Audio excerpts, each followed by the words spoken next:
Star hero Darshan ఇప్పుడు పీకల్లోతు కష్టాల్లో చిక్కుకున్న సంగతి తెలిసిందే. సోషల్ మీడియా వేదికగా తన ప్రియురాల్ని వేధించాడనే కారణంతో అతడిని అత్యంత దారుణంగా హతమార్చిన సంగతి కూడా తెలిసిందే. ఈ కేసులో దర్శన్తో పాటు అతడి ప్రియురాలు పవిత్ర గౌడ కూడా అరెస్ట్ అయింది. ప్రస్తుతం ఇద్దరు జైలులోనే ఉన్నారు. 2 రోజుల క్రితం దర్శన్ని చూడ్డానికి అతడి తల్లి జైలుకు వెళ్ళింది. అమ్మను చూసి దర్శన్ విపరీతంగా ఏడ్చాడని పోలీసు అధికారులు చెప్పుకొచ్చారు. ఇలా ఉండగా కన్నడ సీమలో దర్శన్కు మద్దతిచ్చే అభిమానులు భారీగా పెరుగుతున్నారు. ఈ క్రమంలో సీనియర్ నటి సుమలత దర్శన్ గురించి రాసిన లేఖ వైరల్గా మారింది.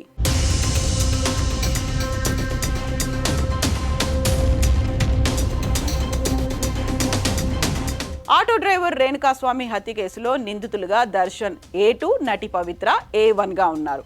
ఈ కేసులో 17 మంది జైల్లో ఉన్నారు. ఇప్పటికే దర్శన్ అరెస్టు విషయంలో చాలా మంది నటీనటులు తమ అభిప్రాయాలను వ్యక్తం చేశారు. ఈ క్రమంలో దర్శన్ను ఉద్దేశిస్తూ రాజకీయ నాయకురాలు సీనియర్ నటి సుమలత సంచలన లేఖ రాశారు.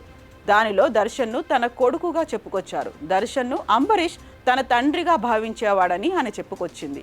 అంతేకాక దర్శన్ హీరోగా మారక ముందు నుంచే తమకు తెలుసని, 25 ఏళ్లుగా అతడితో తమ కుటుంబానికి అనుబంధం ఉందని చెప్పుకొచ్చింది సుమలత. ప్రస్తుతం ఆమె రాసిన లేఖ నెట్టింట వైరల్గా మారింది.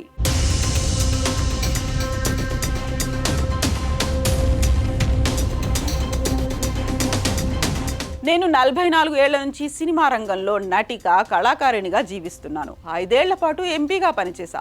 అనేక రంగాల్లో బాధ్యతలు నిర్వహించాను.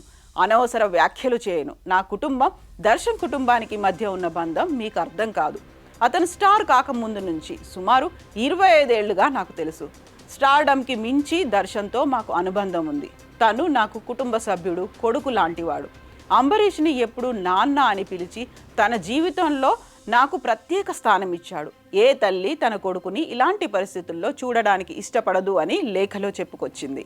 నాకు తెలిసిన దర్శన్ ఎప్పుడు ఇలాంటి నేరం చేయడు. దర్శన్లో ప్రేమ, ఉదార హృదయం ఉన్న వ్యక్తిగా నాకు తెలుసు. ఆపదలో ఉన్న వారికి సహాయం చేయాలనే సంకల్పం ఉన్నవాడు. దర్శన్ ఇలాంటి నేరం చేసే వ్యక్తి కాదని నేను నమ్ముతున్నాను అని సుమలత తన లేఖలో రాశారు. ఈ విషయం కోర్టులో ఉన్నందున తాను ఇంతకంటే ఎక్కువ మాట్లాడలేను అని చెప్పుకొచ్చారు. ఇక దర్శన్ భార్య విజయలక్ష్మి, కుమారుడు వినీష్పై ఆగ్రహం వ్యక్తం చేస్తున్న వారిపై సుమలత అసహనం వ్యక్తం చేశారు. అలాంటి వారిని విమర్శిస్తూ సుమలత తన లేఖను ముగించారు. దర్శన్ ఇప్పటికీ నిందితుడే. అతనికి వ్యతిరేకంగా ఏదీ నిరూపించబడలేదు, శిక్షింపబడలేదు. దర్శన్ విషయంలో న్యాయమైన విచారణ జరగనివ్వండి.